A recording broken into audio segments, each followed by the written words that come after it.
بسم الله الرحمن الرحيم. الحمد لله والصلاة والسلام على سيدنا رسول الله وعلى آله وصحبه ومن والاه. أهلا وسهلا بمتابعينا على قناة هاني زيتون.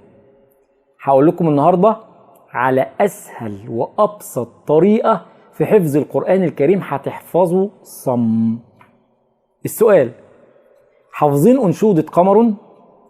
حافظينها؟ طيب حافظين أنشودة طلع البدر علينا؟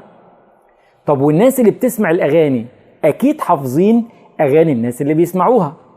طيب ده بقى جه ازاي؟ حفظكم ليها عن ظهر قلب ده جه ازاي؟ لا كتبتوها تمام ولا رحتوا الشيخ يسمعها لكم او لأي حد يراجع معاكم فيها. كل الأمر ببساطة انكم من كتر ما بتسمعوا الانشودة او الأغنية حفظتوها عن ظهر قلب بنفس المقام وبنفس اللحن والأداء.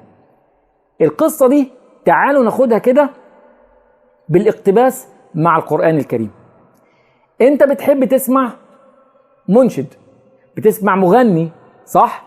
بتحبه فعمال بتسمع أغانيه وتسمع أناشيده فبتتحفظ عن ظهر قلب.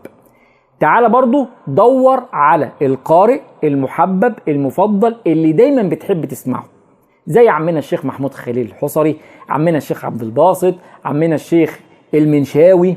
تمام؟ المهم ان يكون قارئ يكون له مصحف مرتل تقدر تحمله من على النت. كويس؟ حمل المصحف بتاعه، نزله عندك على الموبايل واقعد اسمع كتير كتير كتير كتير كتير. فرضا انك انت عندك مثلا حفظ جزء عامة، كويس؟ او حفظ سورة صعبة زي مثلا سورة النساء، سورة النور، ايا كانت السورة اللي انت مطالب انك تحفظها.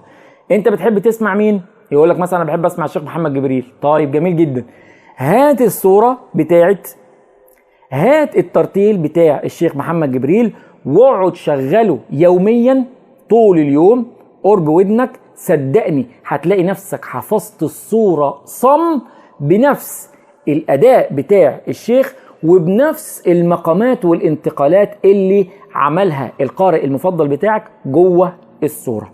أنا بسأل الله لكل مجتهد ولكل شاب وفتاة حفظ كتاب الله عن ظهر قلب. بس ده برضو خد بالك ما يمنعش انك انت تفتح المصحف وتراجع وتخلي حد يسمع لك. القصة دي بتساعدك قوي قوي على انك تتقن حفظ كتاب الله. اتمنى ان الفيديو يكون افادكم، وانتظرونا في فيديوهات اخرى جديدة. اشكركم واستودعكم الله، والسلام عليكم ورحمة الله وبركاته.